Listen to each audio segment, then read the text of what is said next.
I hope everyone's had something to eat and we're ready to get started. So I'd like to introduce Mr. Martin Rapaport.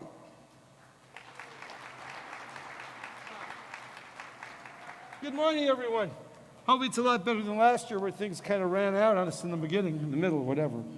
Hopefully you can see our screens here and we're all set. First, I want to say thank you to Sherry.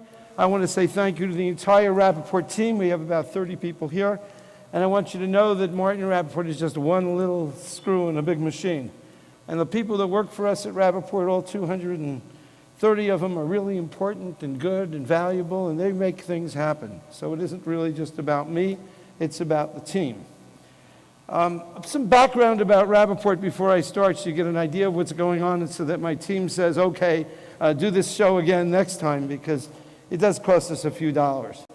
We established in 1978 about 230 employees, over 20,000 clients in 121 countries, and we are in the added value service business. So we sort of watch the diamond industry, we are active in it, but we try never to own any diamonds. Now, I think the most important thing I can say today is that we are a value-based organization. We believe in ethical, transparent, competitive, efficient markets. That's why we're here. That's what we do. That's what we've done for 40 years. I think July 18th will be 40 years since we started publishing the Rap, and these values have carried us through from day one. 4 basic divisions, although there's more and we're growing: information services, that price list, the magazine, RapNet, the electronic trading network, diamond grading and certification. We work closely with GIA for many years. Auctions and trading services. We are the largest recycler of diamonds in the world today, selling about, through auction, over 500,000 carats of polished diamonds. I could go through more analysis here, but I do want to mention we've also started something called Rapaport Academy, which is an online video training thing for not gemology, but for how to deal in markets, how to buy and sell. There's a lot of different things that I could say here about what we do. RapNet, about $7.8 billion of diamonds listed every day, 15,600 members in 94 countries. That's a lot of people. So we have customer service. It's sort of, we become a big little company, you could say. RapX is coming. You want to fasten your seatbelts for that. It's going to be a real exchange with investment diamonds. RapLab is very important to us because it enables the Rapaport Group to independently grade and qualify the diamonds. And like I mentioned, the auction and the tender business, which is a pretty big business these days.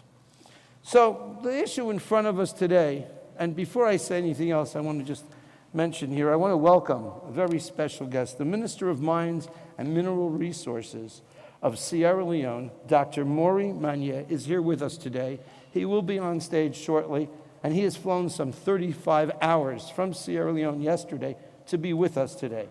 I'd like everybody to give him a hand. He's an amazing guy. Amazing guy. Amazing people. So the question is, what's our horizon? How far do you see if you have a jewelry store? Do you only see your belly button? Do you see your suppliers? What do you have to take into consideration if you're a retailer, if you're a dealer? And what we've seen that the rough world is jumping over and going into the retail world. If it's the Forever Mark, if it's Hearts of Fire, whatever it might be, what we see is that the people in the rough mining business are extremely interested in our retail sales business. They're going to the consumer. And we sit here as victims, as we can't do anything. We're just a bunch of so-called not connected jewelers, and it's sad. It's very sad because we're getting squeezed. And so what's the solution? The solution is for us at retail and in the dealer markets to go the other way. That's one of the reasons I'm so happy the minister is with me today. We have to start thinking about not just selling the stone and being served the meal. We have to go right into the damn kitchen. We have to create relationships. We have to understand what is going on in our business. And so today I'm going to speak about sourcing. I'm going to speak about where these diamonds come from. And I'm going to be a little bit harsh. I'll be a lot harsh because I am extremely unhappy with the current situation. So what relationships should retailers have with rough suppliers? Is rough beyond our horizon? Should we really understand what's going on in rough? How important is knowing where your diamonds come from? Do you care, or maybe you'll just be fed some Kimberly process piece of crap, and that's enough for me? I mean, how many people here think that the Kimberly process really covers your butt when it comes to being an ethical jeweler? How many people think that? God, good, God bless you. We've finally gotten to the point where we understand the bull from whatever comes out of the bull. Is source certification an added value? For many years, consumers don't care. But we didn't sell it. You didn't sell it and you said no one wants it. The challenge for us is to understand how important it is to know from where our diamonds come. It is really important. It's important for many reasons, but mostly it's important because it defines who we are as human beings. A little bit of a background before I bring up the minister and stuff. First of all, kimberlites are these big holes in the ground, fence them in. Pretty easy to control where the diamonds are coming from and where they're going to.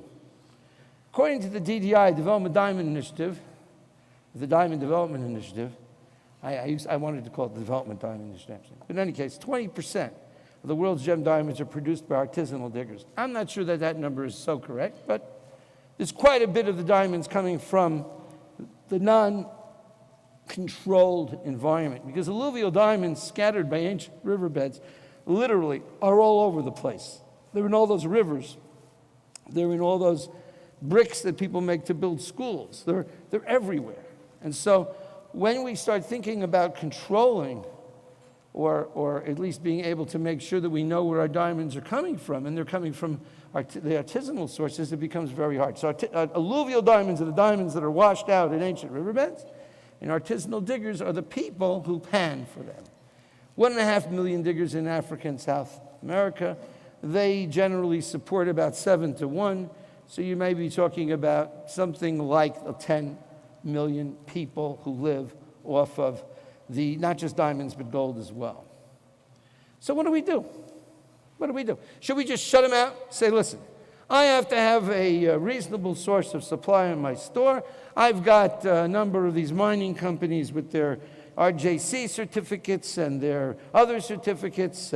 So why don't I just ignore the artisanal sector? Why should I take any risk? Why should I deal with these people? Essentially let them starve to death because I want to be ethical.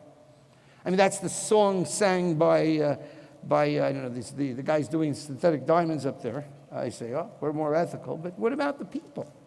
And this is the main point I need to bring out today. What about the people? All people. Is our business about hard rocks, or is our business about people? Is our business about relationships, or is business about little shiny pebbles? What is our business? Who are we?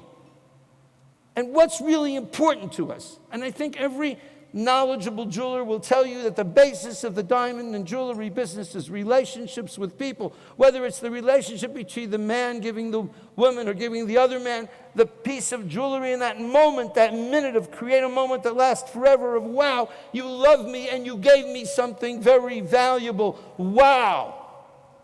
Is that our business? Or is it's an FVVS2 with a 57.5 and a... It's relationships, everybody. It's relationships not just between the man and the woman getting the jewelry. It's a relationship between the jeweler and that person buying the jewelry. It's a relationship between us and the artisanal digger.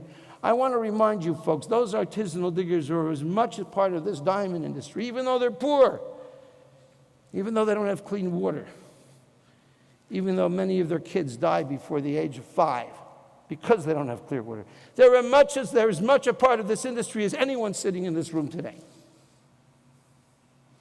And if we don't take responsibility for them, we deserve to have our business taken away from us by the mining companies. So, we can't shut them out. Should retailers trust governments to ensure the legitimacy of the diamonds they purchase? And you know, story, I have a lot of experience with Sierra Leone, but the story of Sierra Leone was interesting because in the old days, a digger that found a diamond wouldn't bring it to the government because the government would just rip it off. He'd sell it to a trader, a Lebanese trader usually, who would then move it out without any taxes being paid. So people say, hey, how come there's no water? How come there's no electricity? Hundreds of millions of dollars of diamonds were found in Kono district. Why is there no clean water? Well, no taxes were paid. Diamonds were smuggled. But wait a minute, if the diamond was smuggled, who bought them? You did, you did, you did, we did. But we don't take responsibility for that. No, we hide in Rodeo Drive. We don't take responsibility for what happens when we throw money into illicit markets. So I'm saying to you is that now is the time to say, no, we do trust governments, and that's why I'm so happy the minister is here. There's a new world taking place. There's a new motion. There's a new narrative, I would say. So I'll explain briefly the peace diamond concept. Basically, 5 of the poorest people in the world found the 709-carat diamond, at the time the 14th largest diamond in the world. And they were offered money, about $500,000, by a local buyer who was basically would have smuggled the diamond out. And, you know, this idea that they said, you know what, we're not going to give this diamond to this smuggler. We're going to deliver it to the president of the country. Got in the jeeps, went to the president, and they gave the diamond to the president of the country, which meant that the diggers put their trust and belief in the government of Sierra Leone. That's a big step. And the government of Sierra Leone didn't say, oh, thank you, I put it in my pocket and have a nice day. The president let everybody know what was going on, and then they got in touch with us, and we agreed to sell the diamond for free. No charge on the auction at all, anything, if in fact the money went to the government and the diggers. And in fact, that's what happened. Diamond was sold to Lawrence Graff for $6.5 million. And we got this point of legitimization. We got to this point of, you know, hey, you know, the digger can give the diamond to the government. The government, well, will sell it and get tax money. And the deal is that 25% of what the government gets. So here's the deal, and it's great. Sierra Leone's good about this. If you don't have a license, and most of these artisanal diggers are not going to have licenses, maybe they can't read, 60% goes to the government, 40% tax-free to the diggers. Think about the economic benefits that brings the community when these guys get like $2 million. And they buy shoes and pants, and they buy food and water and all kinds of different things. And that starts economic development at the micro level. So you're really helping these communities. But most importantly, the government has agreed that 25% of their 60%, 25% of the revenue will go to the villages. And so my son, Rio, was out there, I think last Monday night, if I'm not mistaken, or something, and they slept in the village. They went to Koryardu. They slept there. No water yet, no electricity, no schools, no medical, but they slept there to show that we are part of that community. We care about those people. And I'm so happy the minister's here today. So what I'm going to do now is I'm going to play a brief video to give you a sense of what the diggers are thinking. They can't be here today. And then we're going to sit down and we're going to talk with the minister for a few minutes, and we'll talk to Israel as well. So hopefully if I punch this thing here. 3.5 minutes. This is Sierra Leone, West Africa. Sierra Leone, Kono District, West Africa. Not East Africa, not South Africa, not North Africa. Sierra Leone, West Africa, Sierra Leone. With a population of 7.4 million people, Sierra Leone borders Guinea to the north and east, and Liberia to the southeast. Sierra Leone's life expectancy is rated at 50 years, one of the lowest in the world. With a gross domestic product of $4 billion, an estimated 70% of the population live under $2 a day. Sierra Leone is ranked one of the poorest countries in the world. Sierra Leone is a diamond-rich country. In 2015, 420,000 carats of diamond were exported from Sierra Leone, valued at $150 million US. But where's that money going? Apparently, very little of the money is benefiting the communities these diamonds come from. Sierra Leone is a country of optimism, hope, and opportunity. With 60% of Sierra Leone's youth unemployed, one can't help but wonder what potential Sierra Leone can offer the world if only conditions improve. On March 16, 2017, a 709-carat diamond was reportedly found in Sierra Leone. Immediately, the world showed interest, and with it the question, is the diamond found a fair trade diamond. Because most of us, we are digging the diamond, but we don't know the details about the value of it, the type of diamond minerals that came out of this ground. This should have not been the condition of our country today. And some of them, we just hear about them going up and down, exporting and importing. But what we are expecting them, only and solely that they should bring development in this country. We set out to Koyadu village to look for the pastor where the diamond was reportedly found. It all started in the days of our fathers. Diamonds were found during that period, like 80 carat, 90 carat, but we make no profit from them. It's like those diamonds were not taken the right way or taken to the government. That's why we gain nothing from it as a village. But for this present one, when we found this diamond, we told our supporters that we need to go straight to the government so that we'll be able to gain something profitable from it. First of all, we don't have school. And most times when the rain comes, it splashes on the children in the class. We run away. So how can you run a village school wherein there is nothing to eat? And 2, no hospital. 3, we have poor road network. And 4, no chance for our children to be educated. He said by the grace of God, He will help us. So we are looking to the help of God.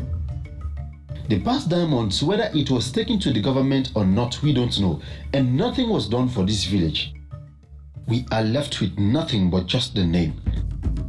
After hearing from the villagers about life in Koyadu, we went to visit the site where the 709-carat diamond was found, located in the forest a few kilometers from the village. This is the place where the diamond was found by Pastor Momo. We start 5 o'clock. We move from the bed. We come to the working place. We mine with shovels. We don't have machine that can help us. We do physical challenges. I was seated over there on top of that stick. On top of that stick, they pulled the gravel. Chief was also pulling the gravel. They saw the diamond. The children rushed and took the diamond and gave it to Chief. Chief gave it to me and I put it in my pocket. And we gave it to our pastor. I have never seen such type of diamond before. We were doing this job without any food. We only eat paints. Visiting Koyadu village and learning how difficult life is in Sierra Leone made me realize just how much this diamond can help these people. And when we came to the Director General's office one morning, and he told us Rapaport has expressed interest, we were all excited because we know what Rapaport stands for. We know the role that Rapaport played in Sierra Leone after the Civil War to transform the image of our diamonds from blood diamonds to peace diamonds. No good road, no water supply, no electricity. What to eat is absent. The diamond can bring us light here. So if whosoever buy the diamond, let him come with light in exchange. Barter system, we are no more slaves. Africa, we are no more slaves. Yes. I am Pastor Emmanuel Momo. I'm a diamond digger from Sierra Leone, Konodi Seeds. Please buy our natural diamond.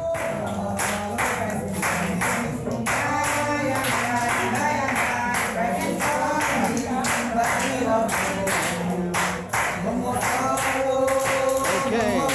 Oh, we can end the video there, hopefully. Okay. So I'm going to invite the Minister of Mines and Mineral Resources of the government of Sierra Leone, Dr. Mori Mana, to address us now. Dr. Mana, please.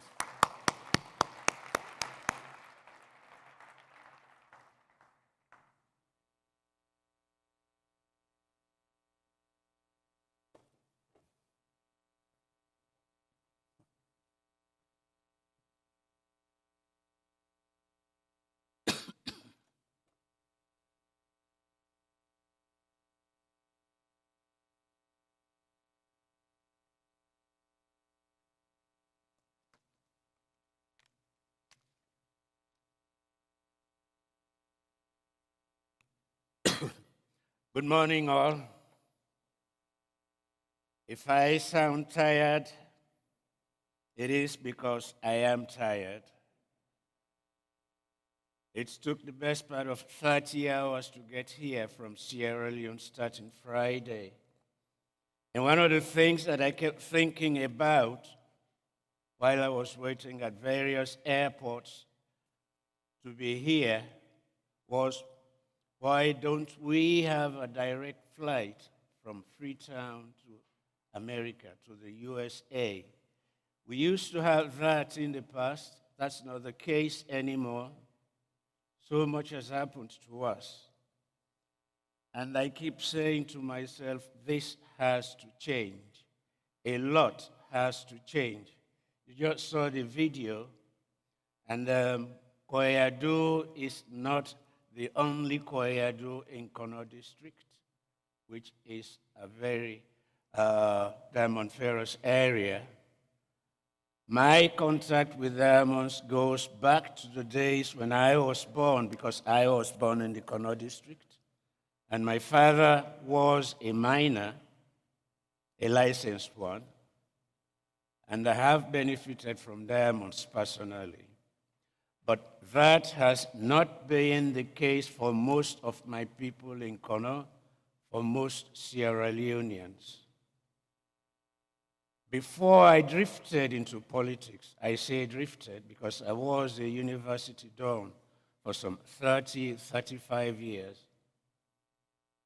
I was always thinking, this is not right. Something has to be done. I have classmates, I have schoolmates who went to school with me. And one of the advantages, if you want to call it that, of the war was that it was an eye-opener to the values that you associate with good education, with skills acquired. One of the places that suffered the greatest damage during our 10-year civil war was the Kono district. And when we moved, or when we were uprooted and posted to various parts of Sierra Leone, and indeed to various parts of West Africa, I lived in the west end of Freetown, close to the National Stadium, which was home for most of the refugees, the internally displaced from Kono district. And I had to care for so many of my friends who were schoolmates, who at some point believed that I had made the wrong choice when I said I was going to university. Because before then, I worked in the MDMC, which was SLST as a security, and I realized that no, this is a dead-end thing. You don't have skills, you are very difficult to market. So I left, I went to university, I became a university teacher, and here I am today, Minister of Mines and Mineral Resources. I am only 2 weeks old in the job. We won our elections in April, and my party, the Sierra Leone People's Party, took over from the outgoing government, the All People's Congress Party. One of the reasons why I was made Minister of Mines, what President Bio said to me was, you know how much your people have suffered. We want you as Minister of Mines to make sure that your people benefit from the diamonds that come from your district. Minister of Mines means, of course, that you're Minister of Mines and the mining industry. We have so many other minerals, iron ore, bauxite, coltan, but I'll focus here on diamonds because that's what this is about. My first contact with Rapaport actually was in 2000, I think.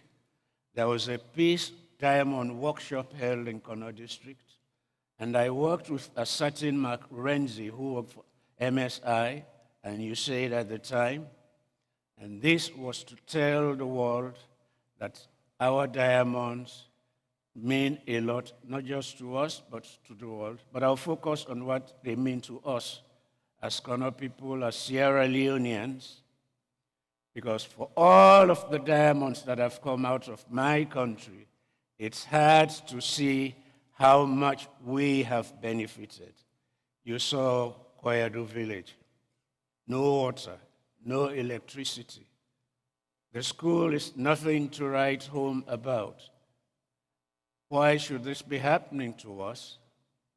And we are saying to the world, I am saying to the world, this government headed by President Madabiu is saying to the world, give us a chance, please.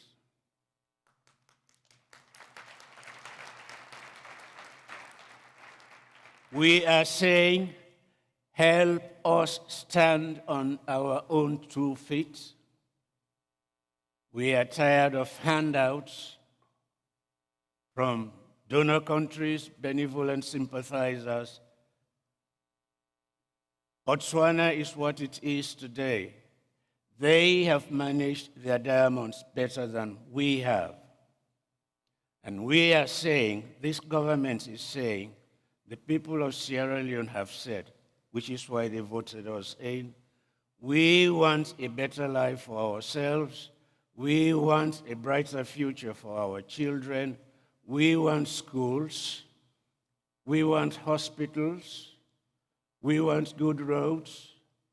And if we get all of this money that we hear comes from diamonds, from our minerals, then I think it is only but fair that we get some return that we can be proud of, that we make our lives, a better place, Sierra Leone, a better place to live.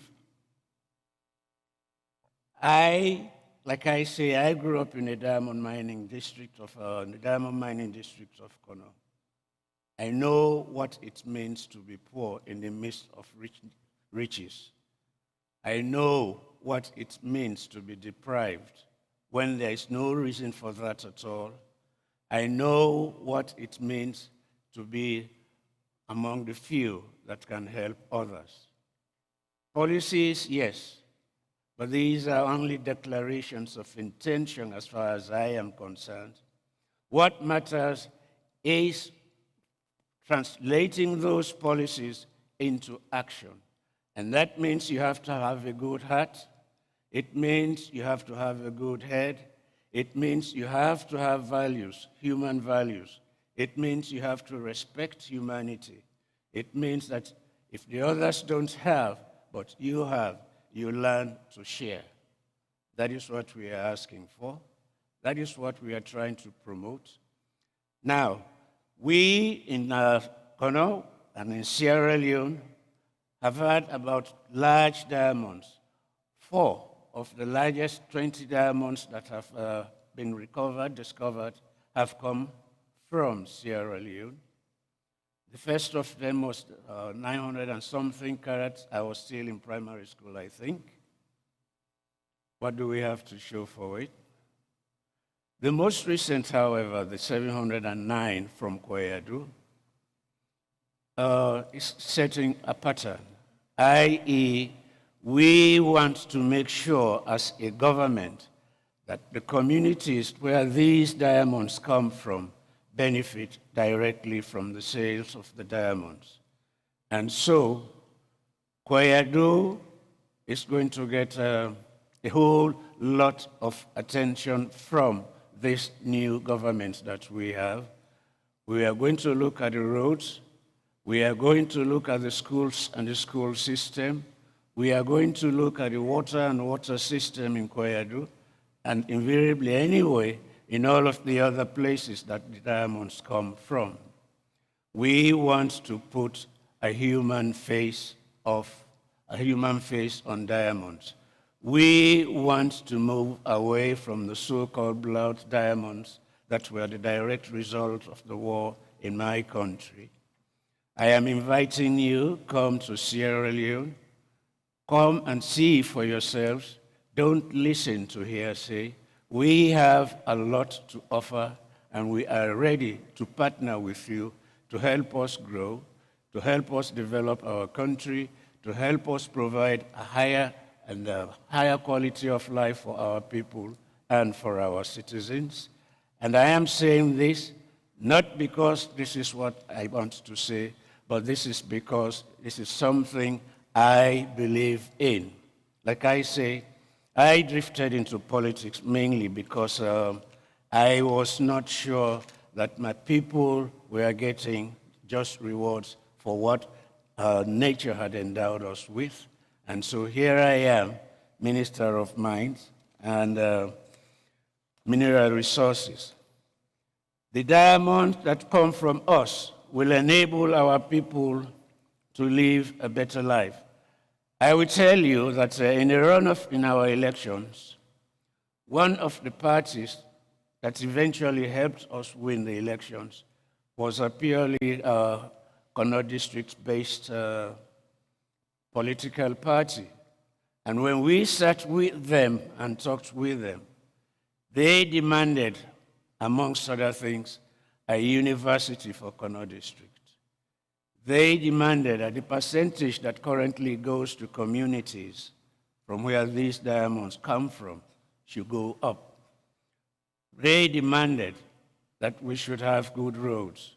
They demanded that we should help the agriculture sector, the health sector. What a lot of people don't know is that out of the 14 chiefdoms we have in Connaught district, only 6 of them produce diamonds. The rest are into agriculture. But what happens is that the people in agriculture flock into the diamond-producing areas because they want quick money, they want an improved quality of life, they want their children to be educated, they want their children to go to schools. Now, you don't have to come to Harvard, you don't have to go to Oxford. We are saying, give us good universities in Sierra Leone. Give us a really first-class university in Connaught district. Help us educate our children. The primary focus of this government, this new government in Sierra Leone, is education for development. And one way we want to do that is by providing free education for all of our children from pre-nursery to end of high school. And starting in September, that is what we are going to do. It's not just a policy statement. This is something we are working towards, and this is something we are going to do. I say to you, all of you who are listening here, the potential for diamonds and the diamond industry in Connaught is huge. In the 2 weeks that I've been in office, I've visited Connaught Amikwedu Limited. This is a subsidiary of the Octea Group. I've visited Searite. I have visited Maya Mining. This is where the Prosperity Diamond came from very recently. And the potential is huge. Geological data suggests that the diamond industry will grow in Connaught and in Sierra Leone generally, because there are diamonds elsewhere in Sierra Leone. Very soon, starting in November, we are going to do a geophysical survey of the entire country so that we know what minerals we have, we know where they are located, and possibly quantities. And already the suggestion is that we do have sufficient enough minerals, diamonds particularly, to last for quite a while. So we invite you, partner with us, work with us, and let us give a human face to the diamond industry. Let us talk peace when we talk diamonds and not blood. Let us talk development when we talk diamonds and not underdevelopment. Let us all, as human beings first, and as businessmen and women next, let us all work towards giving Sierra Leone a chance to stand on its own. I thank you.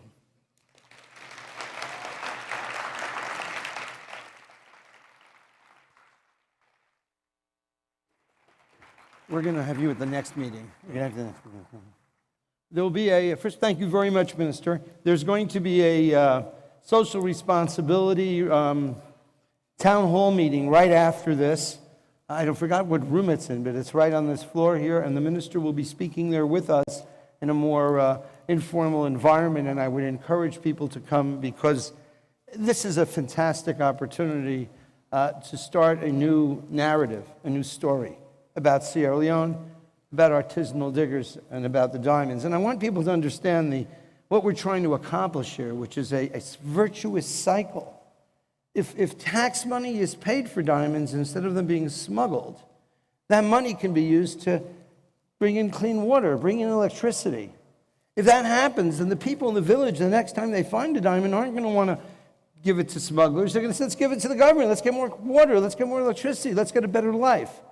And that becomes a virtuous cycle of taxation and diamonds working together to create a better life for everyone. The big question is, why is there no water? Why have all these things not happened in this area which has produced so much wealth in diamonds? And the answer is because no taxes never paid. So what we're trying to do is to create a virtuous cycle here where the diamonds, in fact, will benefit the government and benefit the people. And we trust the government. And I think it's very racist. When I talk to these people from England, it's Africa, you can't trust anybody. There's a lot of places in Africa you can't trust people.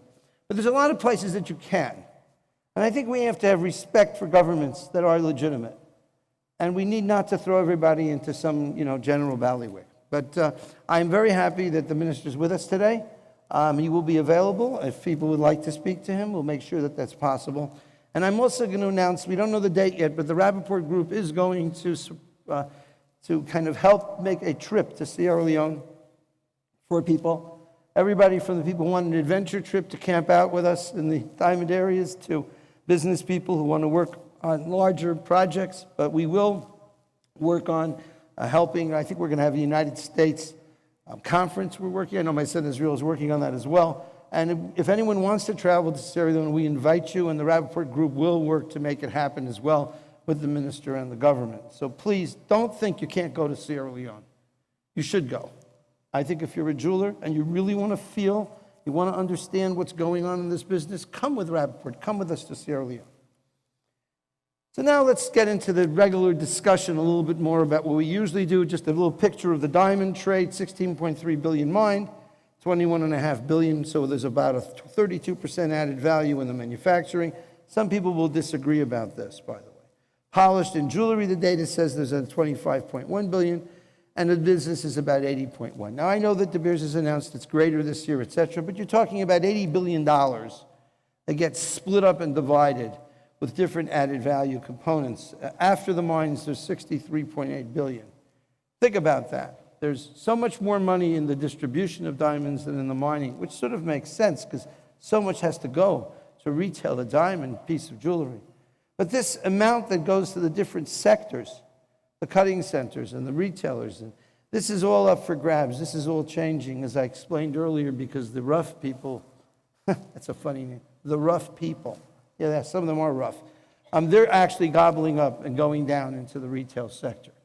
They're actually after the profitability and the added value that we have traditionally seen in the distribution system, and I'll get into that in a minute. So just to get an idea, rough production, Russia, Botswana, Canada, South Africa, Angola, 5 countries, 83% of the world's diamonds. Look at this by company. 7 companies, 93% of the world's diamonds. This is the official Kimberley process kind of a data. So you need to be careful about that. But it doesn't include all the artisanal diamonds, supposedly. But think about the concentration in the rough sector. 7 companies controlling us, handling our business. We have to beg 7 companies to give us our raw material to have an industry. Very concentrated. You can actually see what it looks like in this graph. So, what's happened when you have this kind of a market concentration? Well, the red line is the amount of dollars that the mining companies get based on the Kimberley process data. And you see it went up over there in 2009, and it just went up. It dropped a little bit in 2011. And the blue line is the carats. What does this mean when I'm getting more money for the same amount or less carats? That means that the price is going up, my friends. Significantly, seriously, consistently. So rough has been increasing in price over time, I would almost say mercilessly, in a market where we have found it more and more difficult to raise polished prices. And let's look at what that looks like. The grayish blue line is rough diamond prices. The red line is polished diamond prices. Hey, what's going on here? How can this be? How can rough prices keep going up and polished prices go down? Where's the relationship? There's something fundamentally wrong with this industry. Maybe it's market power, maybe it's coincidental, but this is the numbers that we're getting from the Kimberley process, which I'll talk about. Kimberley, I don't trust it, this and that, but these facts are pretty clear to everybody. And we can't get a straight answer from anyone. Well, get some kind of an answer from me today, but why is this happening? It's not healthy. This is not sharing. We're not just talking about Sierra Leone not getting their fair share. We're talking about the entire industry, the polished diamond industry, maybe not getting their fair share of profits. And the profits are there for the mining companies. Here's De Beers and Alrosa. They're making nice 10%, 23% margins. It's not like they're not making money. So where are we going with this? Are profits fairly distributed across the diamond distribution system? Is there a level playing field? Level playing field's very tricky. Let's say you go out and you bribe a minister in Zimbabwe. You might get your rough diamonds 30, 40% cheaper. You cut them. You sell the polished. Now, if you're an American company, subject to Patriot Act, OFAC regulations, OECD regulations, you're not bribing anybody. How do you compete against the guy who bribes? How do you have a legitimate market here? Where's the level playing field? Everyone is hurt by this kind of activity because if you don't bribe, you're not competitive and you're pushed to start to do illegal things. You squeeze enough and it's not healthy, it's not good. But this is what's going on. We don't have a level playing field, my friend. Is De Beers manipulating the distribution of diamonds so as to increase their profitability at the expense of the diamond manufacturing, trading, and retailing sectors? Now, I don't know. A lot of people may have opinions about that. I'll present what I'm going to present here today. But this is not a good industry. This is not the way things should be in the diamond industry, in my view. Is the leadership of the diamond industry honest? I don't mean that they'll pickpocket you or maybe even lie about the quality of a diamond. But are they misrepresenting what's really going on? So we have in front of us two primary issues. One issue is attempts by larger companies to push out smaller and medium-sized companies through the distribution system so they can reduce competition and increase profits. That's what's going on today in my view. The little guys. I don't know if you're toast yet. If you leave it up to the big guys, you will be toast. Attempts by the leadership of the diamond industry to greenwash diamonds. So that's one issue. Do we get rid of everyone in this room? Should the De Beers diamond go from the mine to the consumer? I don't know. I'm waiting for this. What's this new thing with synthetics? What's it called? Lightbox. Right? What happens when Lightbox starts selling on Amazon? Yeah, that'll be really fun. Or maybe Forevermark. I don't know. But the bottom line is that the big guys are coming down on us and the little guys are becoming toast. That is what I am seeing. Now, that's one issue. The other issue is this greenwashing. In other words, diamonds that come from illegitimate sources, which involve things that cause the playing field not to be level, those diamonds, they're telling you it's okay. It's fine. We have a Kimberley process. We have RJC. We have World Diamond Council. Everything's fine.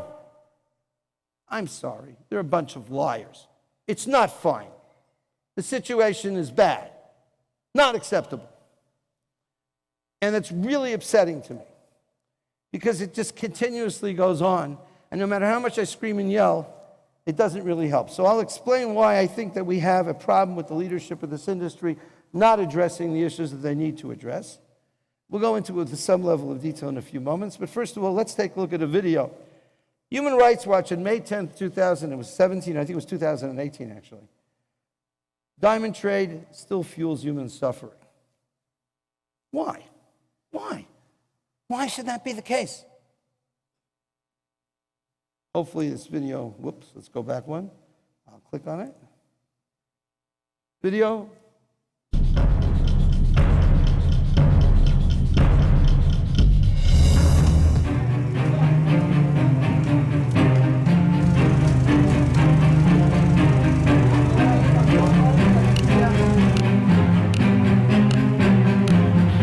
Nilipokuwa nataka kutoka ndo likanibomokea geni. Nikapoteza fahamu. Nilipopoteza fahamu, wakaja kuja kunitoa, waliponitoa wakanipeleka chuni.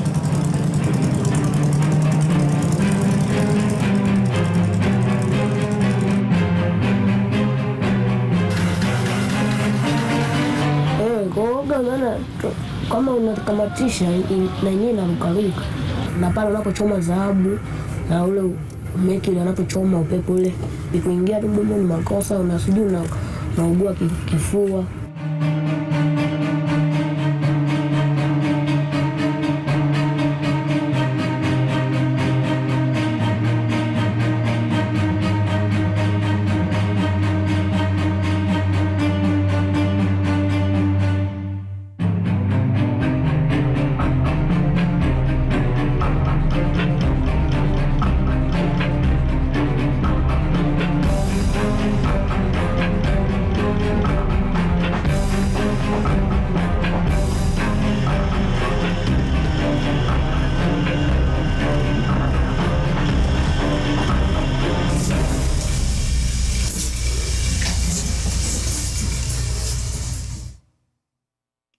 All right, so that could be Human Rights Watch. Maybe they're biased. Either this video is recent. It's the last couple of months.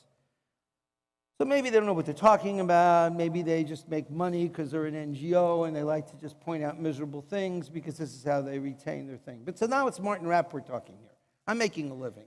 Nothing to do with having to point out the evil stuff. As a matter of fact, when I point it out, I get kicked out of places like the Bharat Diamond Bourse. Look at this graph. Look at it, see if it's there. I'm not against the UAE, particularly I'm not against anybody. My friends, what the hell is going on? Every year, diamonds go into the UAE. I think this is 2015. I don't know why we don't have the 2016 data, but it's the same data.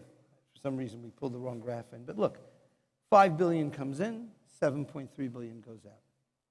What the hell's going on in the UAE that those rough diamonds become worth more money? There's no mines there. There's no real. How does the rough come in and go up by 40%? How does that happen? How does that work? So I brought this up when I gave a speech in India, which was, I could say, not well received. And the head of the Bharat Diamond Bourse, who later actually threw me out of there, Anup Mehta jumps up and he says, no.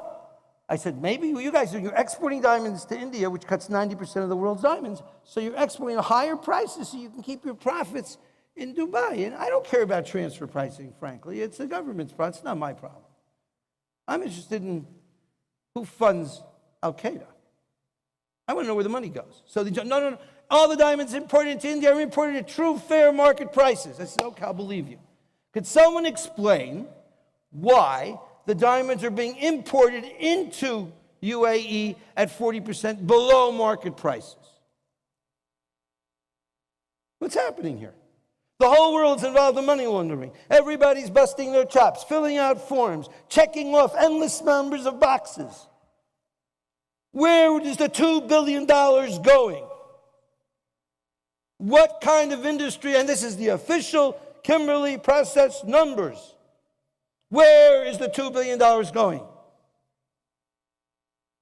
World Diamond Council, where is the money going? World Federation of Diamond Bourses, where is the money going? RJC, where's the money going? Why the hell can't we know where the money's going? $2 billion a year. Slowly but surely we'll see. I can't get an honest answer. Are ministers being bribed? Where did, what's her name, Isabel dos Santos, how did she become the richest woman in Africa? I am telling you, our diamond industry should be ashamed of itself.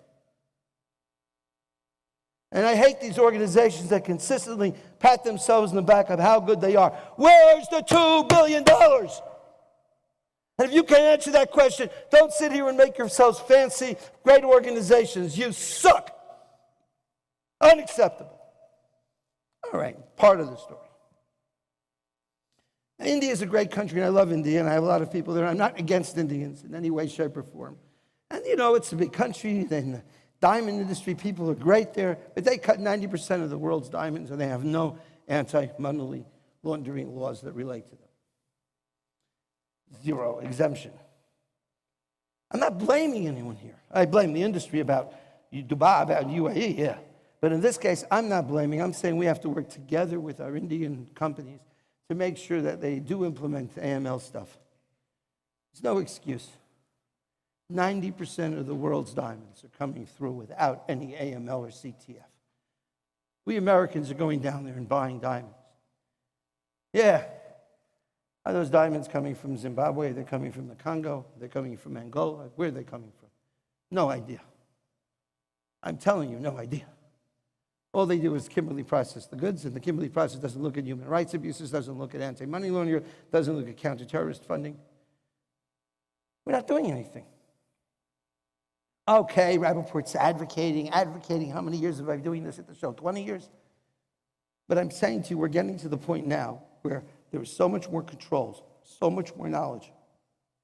We are probably a big, big hole in how we are dealing with our product. I don't even know. I worry. I said to my son Israel, why am I creating RAFNet? Why am I creating better ways to trade diamonds? Is that to sell more of these blood diamonds from unknown sources? We must know where our diamonds come from, everybody. We must know. We must. So I'm encouraging us not to fight against our Indian friends. No. They're our family. They're our brothers. They're our sisters. We are one with India. Don't get me wrong here. But we must work together to encourage the government of India, in fact, to implement AML and CTF obligations and monitoring and compliance on the entire Indian industry. India is a huge hole in terms of what's happening here. And here's another funny fact. Okay, so we got $2 billion cooking up in Dubai all the time. Now we got another interesting story. According to De Beers announcements, official data, there's an extra $3.13 billion of diamonds floating around beyond the Kimberley process. And all these guys, oh, don't worry, everything's fine with diamonds. They're a bunch of liars. Additional, now maybe De Beers' numbers are wrong. Maybe instead of $3 billion, it's only $2 billion. You know what it takes to blow up a World Trade Center? I'm serious. Where is this money going? We're buying the goods. We're putting them in our jewelry stores. It's us. We're giving the money for these things. Where's the money going? It's not just that you have to know where your diamonds come from. You have to know where your money is going. I don't know that we're not feeding terrorist organizations. I think we are. And now our industry needs to get off our butt and really relate to these things by having relationships, by going in deeper with our suppliers, by knowing what's going on. So you're talking about 26% more than the KP. Oh, 2% of the diamonds are non-conflict, and then we lie and we cheat, and we say, well, conflict diamonds are only diamonds that are like this and like that, and, you know, no money laundering obligations under the Kimberley process. The Kimberley process is a greenwashing machine. Biggest greenwashing machine I've ever seen. Now, that's not enough. Now, I'm really hot today. I'm really pissed off. I'm really unhappy. Let's see a letter from De Beers to their site holders. In relation to programs such as GIA's Mine to Market or other downstream initiatives seeking to make provenance claims, seeking to let us know where our diamonds come from, we have declined all such requests. De Beers has declined all such requests. But that's not all.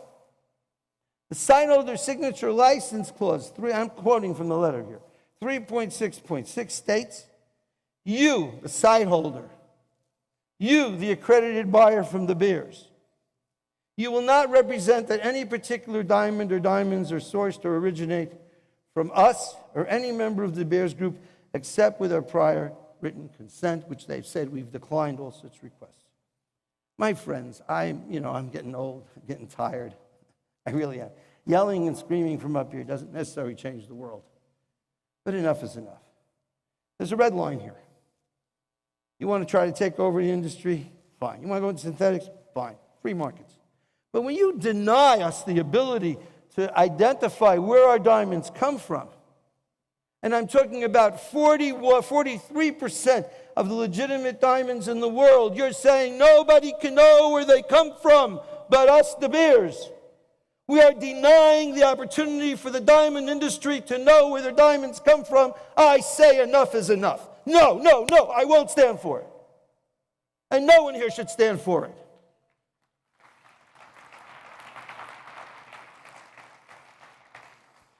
So yeah, De Beers sales in 2016, 5.3 billion. KP was 12.27 billion. And I'm talking about legitimate diamonds here. 43%. How are we supposed to know where our diamonds come from? So look, let's face the reality. De Beers is proactively destroying transparency and making source certification impossible. And yet they parade around here like good guys. They're not good guys. This is the mother of evil. To say that when you buy a diamond from De Beers, you can't tell anybody where it came from, so now 43% of the diamonds are opaque? No, no, no, no. De Beers is using their dominant rough diamond market power to control the distribution of legitimate polished diamonds by denying independent third-party source certification of polished diamonds. They're saying no. You want to know if a diamond's kosher? Come to me. No one else can tell you if 43% of the world's diamonds are okay. Wow, unbelievable. It's not chutzpah, it's beyond chutzpah. And we don't know this. We make believe we don't know. And the leadership of the Diamond Street, where the hell are you? Shame, shame, shame.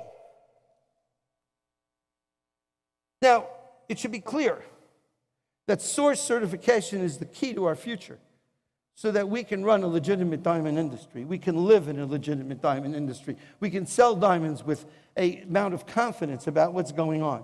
But I still say go to Africa, go to Surat, go out there. Every one of you jewelers, get out there so that, take a vacation if you have to in India. Go to Surat, go to Sierra Leone. Go and touch and feel and build relationships with people who are on the supply side. Go far and deep into the rest of the world. Stop sitting here like ducks to be shot. Because tell you something, guys. If you just sit here and rely on De Beers, you're going to be out of business. Number of jewelers are going to keep declining because they will take over the distribution. But I'll deal with those issues. But I want to talk about source certification. Who needs it? Everybody needs to know where diamonds come from. Government regulations. OFAC, FinCEN, Patriot Act, OECD, corporate responsibility. If you're on the board of, say, that Signet, and you're in some kind of a blockchain agreement with De Beers, and De Beers is doing the kind of stuff they shouldn't do, expect an antitrust investigation. Expect it, because I will make sure it happens.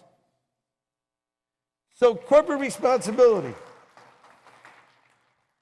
brand threat. You're selling diamonds that come from I don't know where. Socially conscious consumers. Ethical competition. My diamonds are better than your diamonds because I know where they came from. Synthetics and treatments. We don't know what's in our, we don't know where our diamonds come from. We don't even know if they're diamonds. Bank regulations, law enforcement. All of this dances around the same circle of source certification. So why am I so bent out of shape today? I'm bent out of shape because my source certification capabilities in RapNet cut off by De Beers. They want to use that to control the distribution of legitimate diamonds. No. But source certification is the way that we have to go. But I'm telling you, everybody's got to participate in this.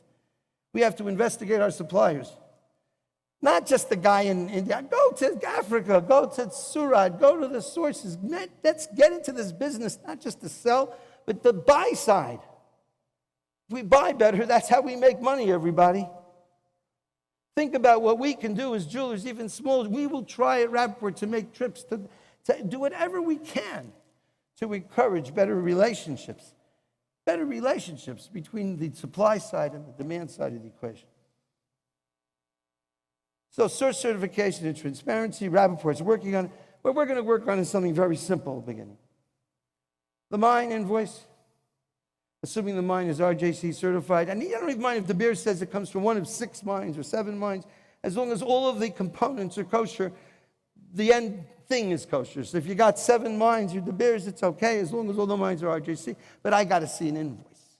I got to see an invoice from a mining company that's legitimate that says there's a 10 carat, a 5 carat, a 3 carat, a 2 carat, and then every one of those stones gets tracked through the factory.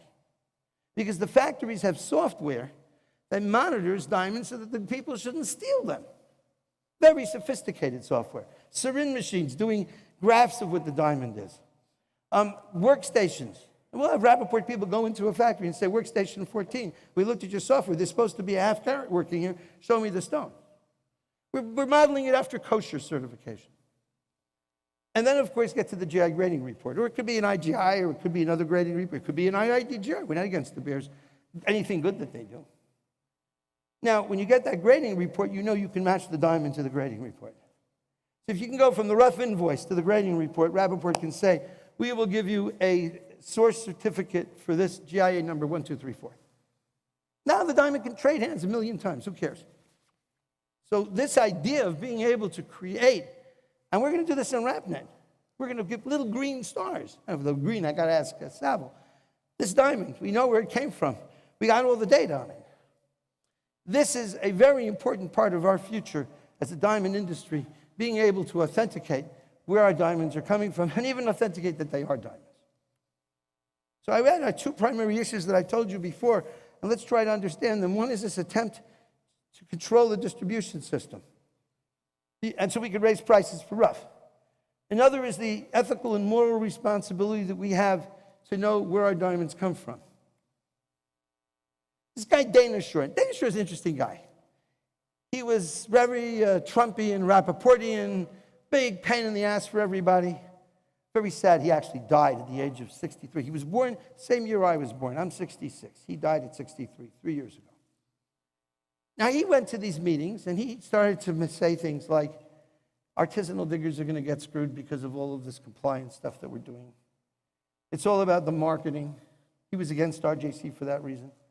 I was for RJC, and I'm still for RJC. I still think people should become RJC members.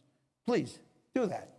Because it puts us on the slippery slope of legitimacy. It puts us in the right direction. I think what the RJC is doing is good, but it is totally half-assed. It's not even half-assed, if you ask me. It's not even 10th-assed.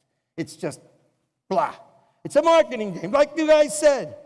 He said he believed that industry leaders would use the concept of responsible sourcing to apply compliance standards that will eliminate small and medium-sized dealers.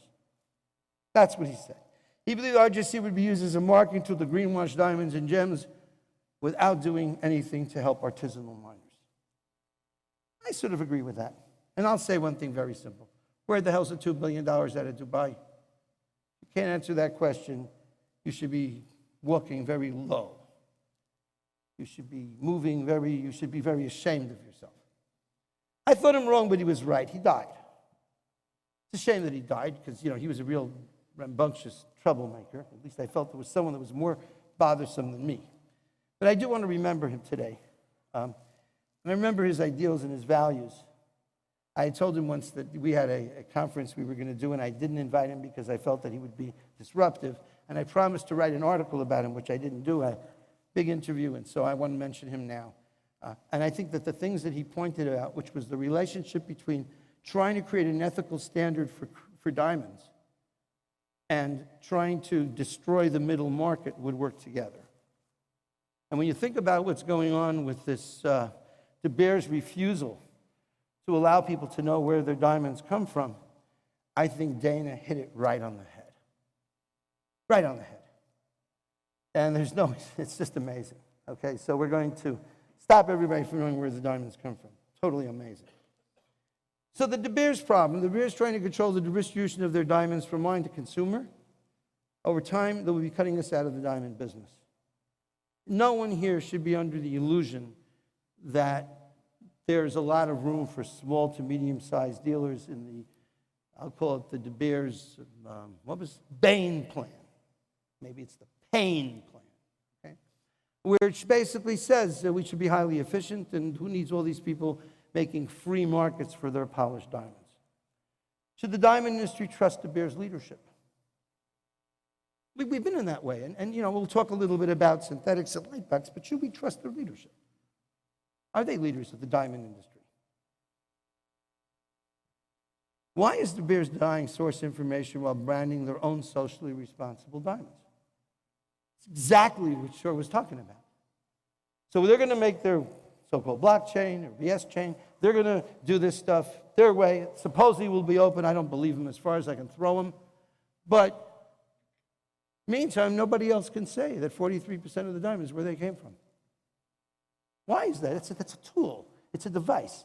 It's a way to force, to coerce, to monopolize. And what about De Beers synthetics and lightbox that everybody is talking about today? Look, I think we need to understand something about De Beers. De Beers is a corporation. The diamond industry for generations has been a family business, and we treat each other as family, and we love each other as family, and we fight as family. Corporations do not have a heart. They do not have a soul. They are making money, and they don't care about anything else. Face it. How many people here own Anglo-American shares? Not many. Not anybody. Well, you're suckers. Because the bottom line here is that that is what De Beers believes in and stands for and goes for. Mickey Mouse has a wonderful costume, but my friends, there is no Mickey Mouse. Santa Claus doesn't exist. De Beers is not your family. It's not your friend. It's not your daddy. It's not your mommy. De Beers is simply a cold, cruel corporation in the business of optimizing how much money they can make. They'll throw out a few little, well, we love you and we like you, we'll give you some charity here and there, but that's not their purpose.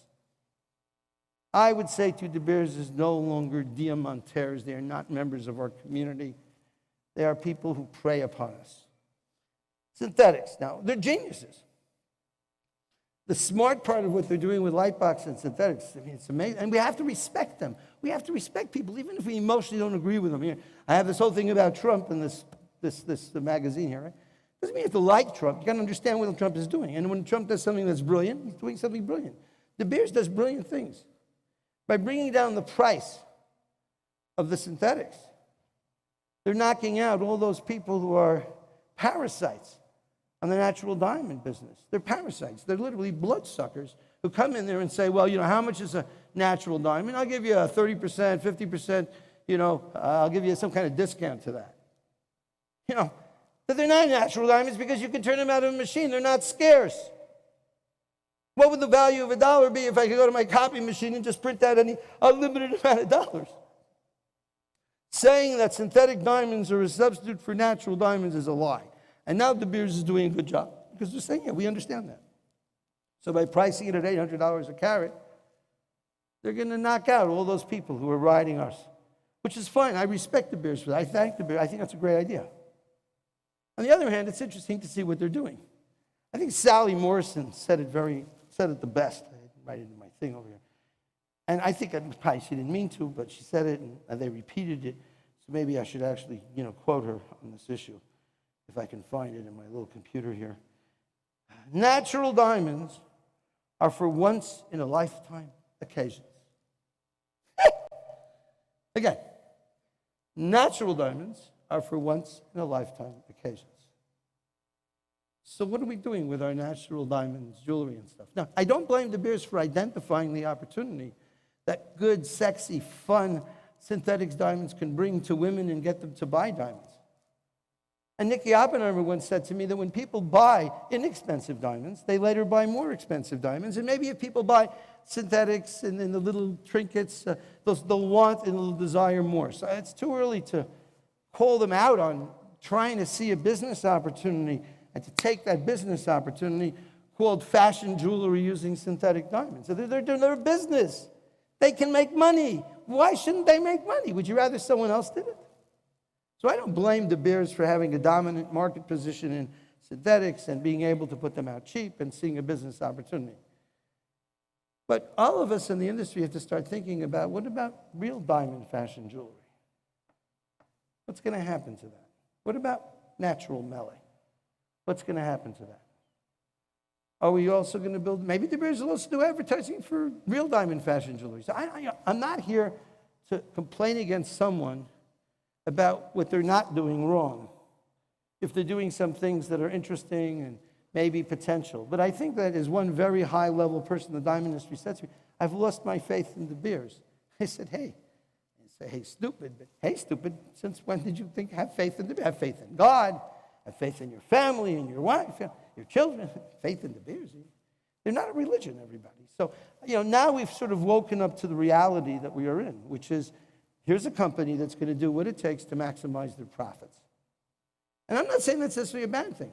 I'm not for holding small people and keeping them alive in the diamond industry on life support if, in fact, they can't afford to really, and they're not adding value and stuff.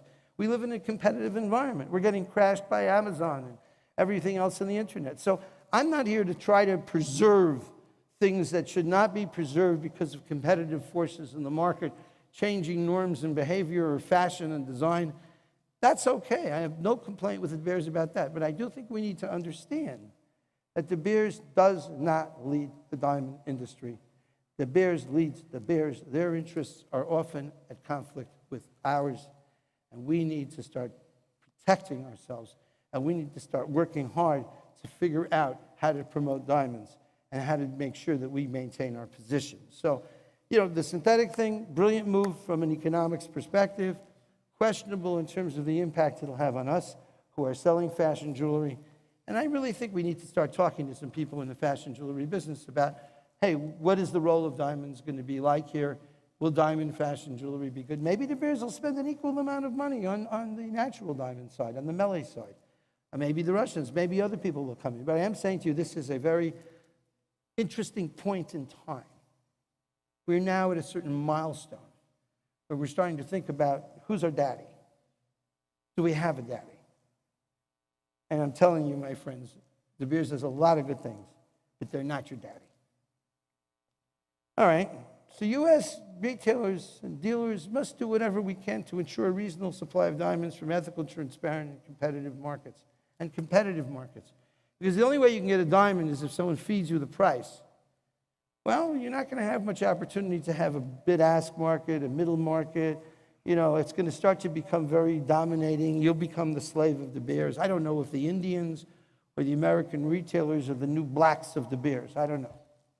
But all I can tell you is, if you've got De Beers on one side with rough pricing, and there's other suppliers, they have only 43% of the market, only 43%.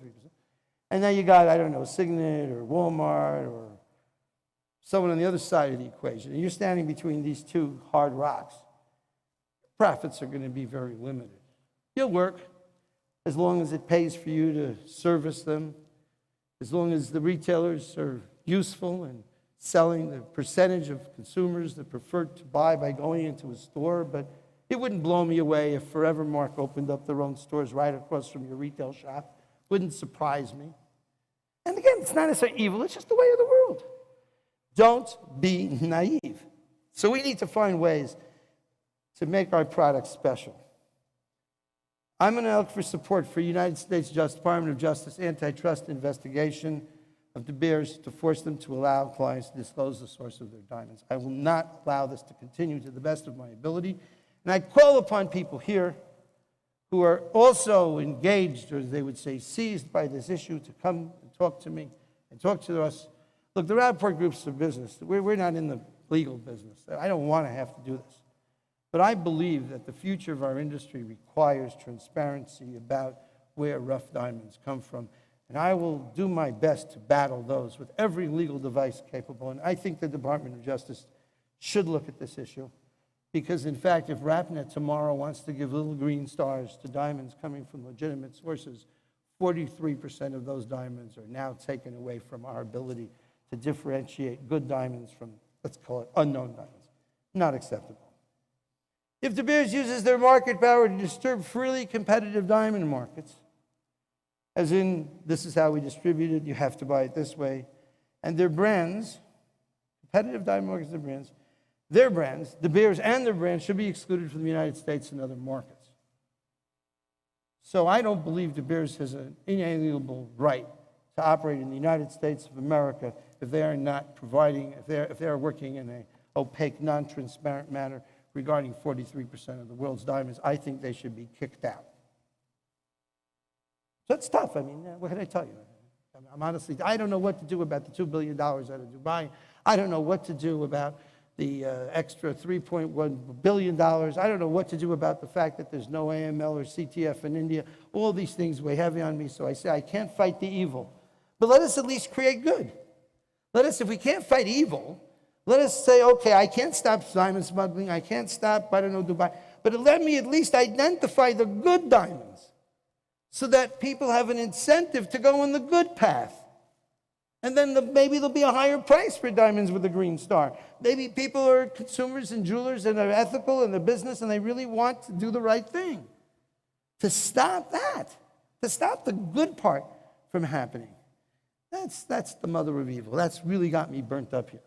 So we must recognize that dirty diamonds are part of our industry. And big organizations like De Beers will use that to push us, middle people, out of the business.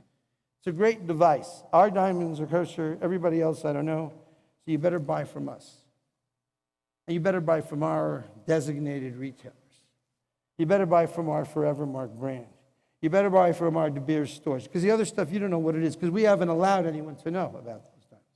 It's very subtle. A lot of people miss it. Small and medium-sized stores cannot rely on De Beers and other big organizations to ensure their survival and credibility. There's riches in the niches, guys. You're a retailer today.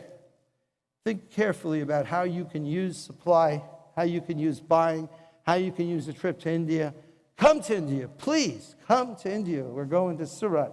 I'm going to Surat on the 10th of July. I'm going in August. We have office, 90 people there. Come to India. Come to Sierra Leone.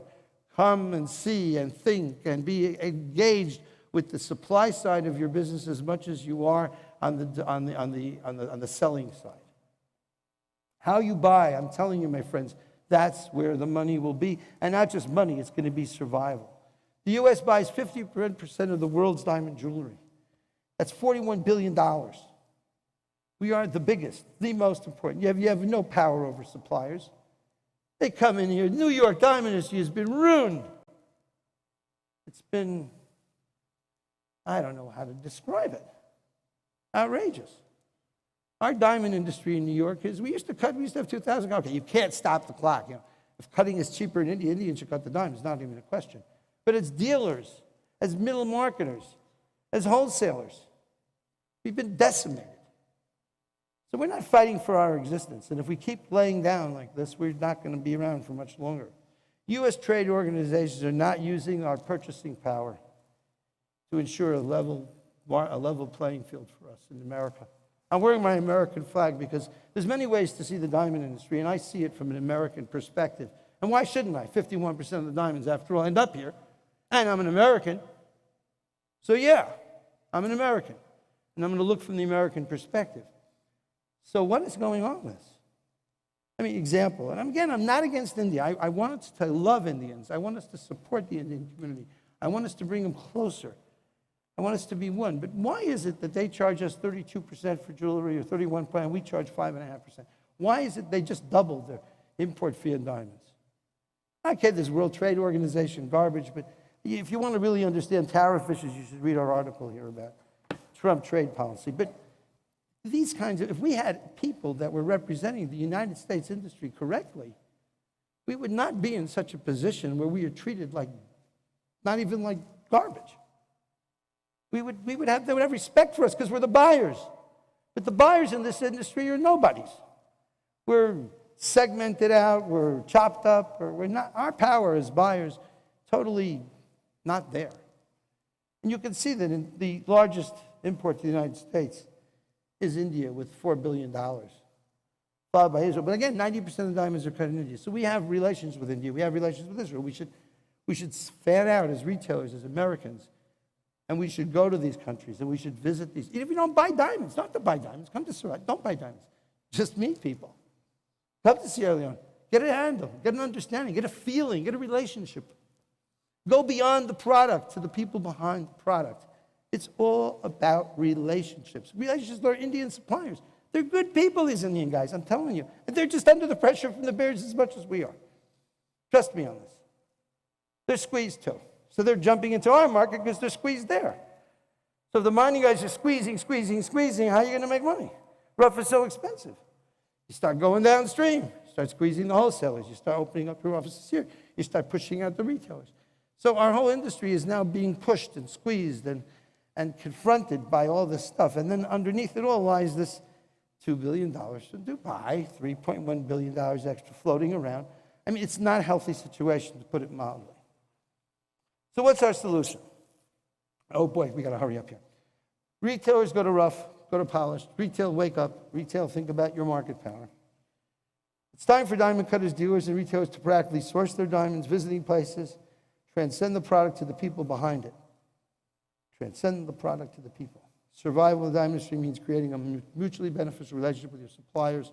Really get to know your suppliers. I'll be traveling to Surat. I'll be traveling to July 10th, early August. A team will be going to Sierra Leone again. I really invite you all to do that. I'd like to talk about the blockchain briefly and bring up to the stage, as a matter of fact, some really good people. Before that, I'll show a brief video, and we're running a little bit, but hopefully we won't be late. So the blockchain can be a good tool for good people. It can be a bad tool for bad people. As it helps us maintain, share, and securitize information, the blockchain can be a new greenwashing opportunity similar to the Kimberley process, as in garbage in, garbage out. So in these blockchains, are we going to have Zimbabwean diamonds in there, even though they're on the OFAC list? Are we going to have diamonds that are bribed and all this other crap that we see? Is that going to be part of the blockchain because we love everybody, a big umbrella? So it's garbage. It's like the KP. Let us consider how the blockchain can be used to support an ethical, transparent, competitive, and efficient market. Those are the Rapaport values. Ethical, transparent, competitive, and efficient market for polished diamonds. So what we will do is we will play a brief video, and I will ask in the meantime for Leanne Kemp, Mark Hanna, so please come up to get mic'd up. Are they mic'd up yet? Hopefully they're mic'd up. Let's see if they're not mic'd up, get them mic'd up. And come up on the, start ready to come up on the stage. You have about 2 minutes to do so as I play this interesting, hopefully, video. Boom. Oh, you need a mic, trust me. It's a big room. Will we get this thing to work? Oh, okay. Video, guys? To you a diamond engagement ring. You probably think about two people getting married and living their lives together and their beautiful love story. You also may be thinking about blood diamonds and child labor and mining working conditions that somebody had to go through to build that piece of jewelry. And I bet you probably don't think about blockchain. While there have been several advancements in this space, especially with the Kimberley process, there is still lack of trust and transparency, and especially from the consumers and the new generation of millennials who are asking for the provenance information when they buy their jewelry. They want to make sure it's been sourced ethically, it went through all the approvals and all the audits that they're expected to go through, and it's going to last them forever. Well, blockchain technology has capabilities that could help both sides, right? It could help tell you a beautiful story of a piece of jewelry coming together through all the stages of the process.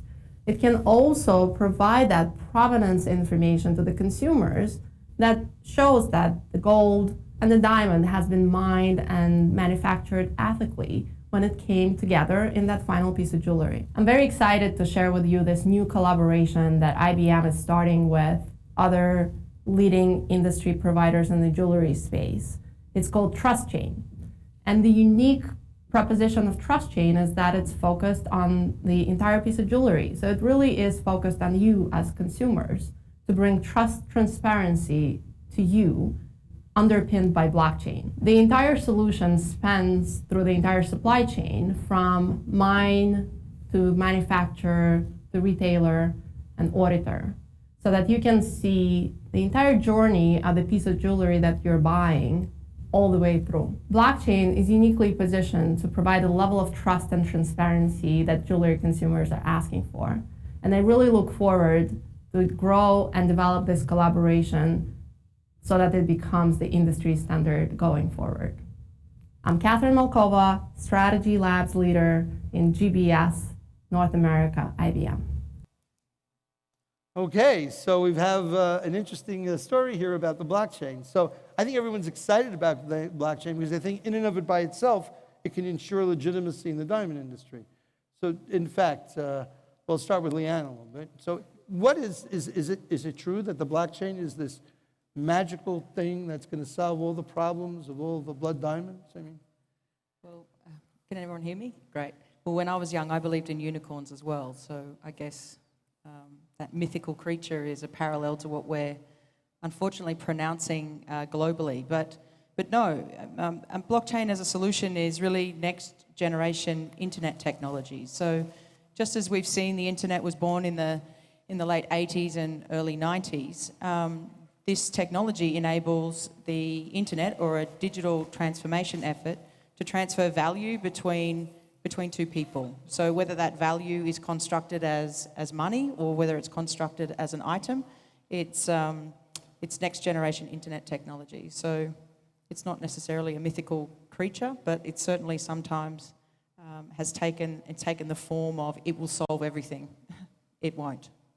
Mark, you have successfully done an amazing thing going and incorporating both the gold and all the features of what goes on to actually make a piece of jewelry which is credibly identified as being legitimate. Is that correct? That's our effort, yes, sir. Is it actually happening? We did one test. We moved gold from, I'll tell you where. We moved gold from Wharf Mine in South Dakota to Asahi Refining in Salt Lake City, to Leach Garner for fabrication and casting grain in Massachusetts. We moved that to Mumbai, where the ring was made. On the other side, the diamonds supplied by Rio Tinto for the proof of concept moved from Divik to Antwerp for cutting to the same factory in Mumbai. There, we put it all together. We had a finished engagement ring of 1 carat, 3 or 4 different styles. We moved that to our distribution center. We moved it to Helzberg Jewelers. Along the way, and you hit a couple great points earlier, along the way, we did have third-party verification. We had UL at every single step along that way, verify sealed envelopes in, sealed envelopes out, weights of gold, movement of diamonds, all the way through the distribution center and all the way through to Helzberg. So is that scalable? That's tough. But is that the right way? I think you made the point before. If we can figure out where things came from, and we can tell people where things came from, and we can verify that there's no garbage in, garbage out, I think we're on the right track. Are we there? No, it's a long ways to go. So the idea is to have a chain of custody for all the materials. First of all, you'd have to know that the material is legitimate to begin with, okay? Yep. Now, if you had legitimate raw materials, be it gold, diamonds, or manufacturing also, a factory could have slave labor or something, God forbid. So if you have all of the different pieces legitimized as they sit, then what you can do is you can have a chain of custody that helps you combine all of those things into a finished product that would then be termed certifiably legitimate, or knowing that this ring came from all of these components. And the blockchain would play an important role in being able to authenticate that process. Yeah, the blockchain is really the documentation to all that. And listen, it's not just a big new database. We did something similar from 2006 with Walmart and some other people called String. Basically, it was the same thing. Documentation, we'd input the paperwork through String, we'd have a complete chain of custody. This is different. And it's different because in the first example, all that input was us. Right? So I had to be a very trusted source on that because it was all our input. Now, every member of that chain I just mentioned has complete accessibility and transparency to everything that happened all the way from that chain, from the mines all the way through the retailer. So Helzberg has it on one end, the mine has it on the other, everything that happened in between. So for us to not put in correct data, or for us to want to change data, it's something to our advantage, all 8 members of that consortium would have to see it, agree to it, and feel it's the correct thing. So you're talking about a democratized, team-based supply chain authentication system. Would that be a fair way to put it? Yeah, I think any of you that read a lot about blockchain, you hear Bitcoin, you hear all kinds of Ethereum, all kinds of things, but we're a private permissioned network.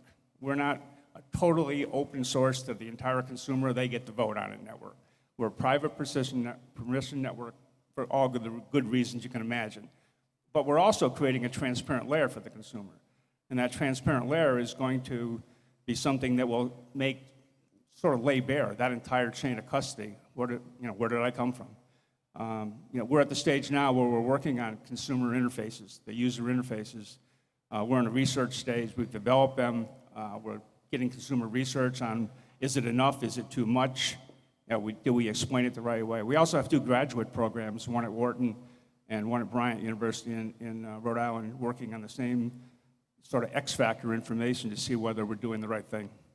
So Leanne, what's with this private, public? I mean, if we talk about the blockchain, for example, it's hard for me to believe that anyone who supplies a diamond to someone wants that someone to see who his suppliers were. Because that's the trade secrecy. Do you think I want everyone to see who my supplier is?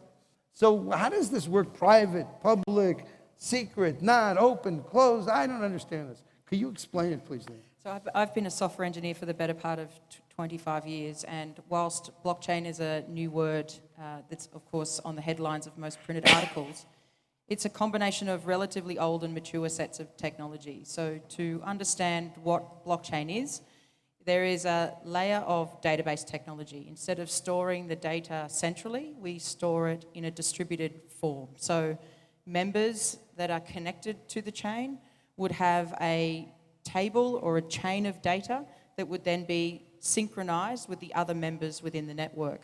But it can't just stop there, because the reality is we then need to put a layer together of understanding the rules of participation or consensus, which is another layer of the blockchain. How will participants enable themselves to provide an opinion or an authentication layer of truth?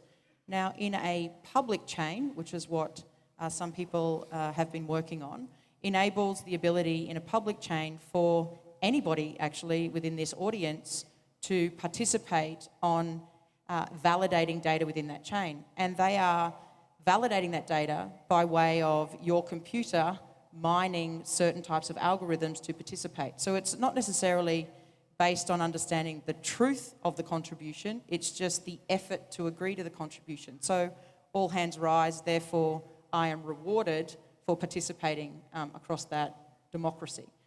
In a private chain, it's a little bit different. So it's not necessarily rewarded on the computing power effort that you contribute, it's rewarded upon your ability to say, I am here to witness this as being truth, and I'm actually giving endorsement to that truth. And the third layer of the technology, which is quite important, is called cryptography. So that's not old. Cryptography, of course, was a very important part that ended up cracking parts of the code in World War II. So we see big companies like the Turing Institute enable that. Now, it's the combination of these 3 things together that give us the ability to provide a transaction trail of data to transfer things, objects, value between 2 people in a way that is somewhat trustful and in a way that enables the participants to agree, what does transparency mean to them? Transparency doesn't mean that it's naked to the entire world. It means I am enabling transparency upon agreement, upon a consensus of agreement. We've been working in the space since 2013, and I believe blockchain and blockchain alone is not the solution to transparency, and it's not the solution to the requirements of chain of custody.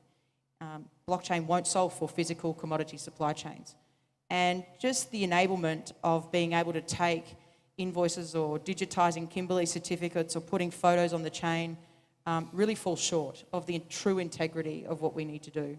We need to be able to somehow marry material science, the ability with AI, machine vision, all of these sort of cognitive type, deep, investigative, forensic layer identity. You have to be able to connect that to the chain to give it integrity. And no chain can easily connect to those devices today. So there is still some large effort to bring true machine integrity into blockchain. We might bring people integrity, but it's no different to me saying, hey, you're my mate, I've been working with you for a while, so we know we trust each other, let's just both agree we trust. I think actually technologies move well beyond that now, and that's the true effort that needs to be sort of investigated and implemented. We've been working with the space, and more recently, you may not have seen the underpinning work with the GIA. You know, they're a scientific laboratory that gives true deepness in terms of the forensic and material composition of stones. So that That part alone actually gives independent, verifiable trust. Not because GIA are a good bunch of blokes, and that's not the case, right? Because they have scientific methodology that is absolutely truth at that very core. So that's really what the difference is in terms of what true integrity is in terms of blockchain. So when we're thinking about all this, the blockchain isn't just some magical pill. It's going to solve the problems of sourcing and source certification in the industry, but it's a tool. It's a way. It's a direction that we're taking which utilizes modern technology to help us to document what is actually happening with our materials. Look, I liken it, I take vitamins every morning, but I couldn't run a marathon, and I'm not match fit to ensure that I've got integrity across the run of fitness. So it's similar. What she said, no. Two things to add to that. I think there's gigantic hype around blockchain. I mean, gigantic. Anybody that goes to South by Southwest, you couldn't get in the 100 blockchain lectures that there were without waiting in line for 2 hours. So blockchain, Jack. Maybe it's overhyped at this point. But I think like Bill Gates said about the internet, it may be greatly overestimated right now, but it's very underestimated in the long term. And I think that one of the things Leanne spoke about, we have to learn how to create that API where it's her blockchain and my blockchain and your blockchain can talk to each other. So there's not dictums that says you've got to go it this way. It's co-opetition. It's not competition as to whose blockchain is better. It's get a blockchain, define those nodes, get the integrity, ensure the integrity, and then let's find out if we want to talk to each other and to make our chains consistent with each other and trustful. All right, so I think that we're almost out of time here, and I have 1 or 2 slides to finish, but I think that to summarize this, the blockchain is going to be great for the diamond industry, for the jewelry industry, and for many industries. And it's sort of like the beginning of the internet days where we have new technology that is going to enable us in all kinds of ways that we can't even fully identify at this stage. But none of us should buy into the hype that just because something is blockchain, it means that the diamond or the jewelry is legitimate. It's simply, just because something has a KP certificate means it's legitimate. In other words, we always have to look what's underneath the hood, underneath the technology, underneath the documentation, to the basis of who we are as people. What are our values? How are other human beings in the world being impacted by how we spend our money and what we buy and where we buy and how we buy? So yeah, there's a phrase to get used a lot in our industry called know your counterparty. Right. That's gigantically important here. So that's not, so blockchain is not going to change that. You've got to have a link between partners that you can trust, all the way up and down. All right, so thank you very much. You want to say something, Leanne, to close? No, it's okay. I just want to say one more thing. He talks, this guy. I'm sorry, I still believe Don't be in Santa sorry, you're Claus. great. You're a lot of fun. You ruined Santa Claus for me. No, go ahead. Say what you want to say. You're good. We're all good here? Thank you. Thank you all very much. Thank you. And Mark, and I'm learning that I have to finish on time, and we only have another, well, we don't even have another minute, so let me end this. So it's conclusion. The diamond industry is under pressure. No denying that. Diamond manufacturers in India feel incredible pressure. Jewelers, incredible pressure. Dealers, wholesalers, Israelis, unbelievable pressure. As distribution is being squeezed by big players lining up exclusive rough-to-retail channels. Exclusive rough-to-retail channels. Understand that, everybody. The U.S. trade must take on a more proactive role protecting their interests. We've been literally, horribly misabused. The current rough diamond supply chain is tainted with dirty diamonds. It's a fact until someone here explains the $2 billion out of Dubai, the $3.3 billion, the NAML and CTF laws in India. Until all those things get cleared up, I want everybody to know there's a good chance you're selling dirty diamonds in your store today. Just face up to it. Buyers must take on a more proactive role with suppliers to ensure an ethical supply chain. Make no mistake, who buys the diamond is responsible for where the money goes. So you guys, America, us guys, 51% of the market, $41 billion, we are responsible for where that $41 billion goes. Money is great and money is poison. How we spread our money around is fundamental to who we are, not just business-wise, but ethically, morally. How do you sleep at night, everybody? We got to go beyond. We got to solve these problems. The Rapaport, we make every effort to ensure that De Beers allows its client to disclose their sources, and we need your support. I'm getting old. I'm getting tired. I can't do this myself. I'll be traveling to Surat. Join me when we get the deal to Surat. Everybody, from the smallest retailer who wants a little adventure trip, you can sleep in your sleeping bag along with Ezzy in Koryardu like he did last week. Sleeping bag. Don't have to be a rich man to go to Sierra Leone, I can assure you. And come to Surat with me. Just come. Come and see. You don't have to buy diamonds. I'm not here to hustle you. Come, see, love. Love. You understand who these people are. Get to know them because they're just like you. They're being squeezed. They're under pressure. They're looking for your name and your friendship, but they're also looking to have relationships. So we're going to be going out there, and I ask you finally, please transcend the product to the people. Last note for my team, thank you for coming to the breakfast. If you have a chance, please talk to the people at Rapaport. There's 30-something of us over here. I think Salvo's come up here to get me going. Yes, there's going to be a 10 o'clock thing, but I want you to stop by our booth or our people, or if you see someone with a Rapaport badge, see how we can help your business and how we can help you to grow your profitability as well. We are in this business, and we are here to help people in an advocacy manner, not adversarial, but advocacy manner, how we can work with your companies and all these different things that we're doing. And lastly, we have the 10 o'clock meeting, which will start a minute ago. Where is it? Where is it? What's the name of the room? Anybody know the name of the room? Sherry, somebody? I can't hear you. Where? Well, there's a room right around the corner from here that the minister will be at, and we'll be talking about social responsibility. All of you are welcome. Thank you very much. Have a great day at the show.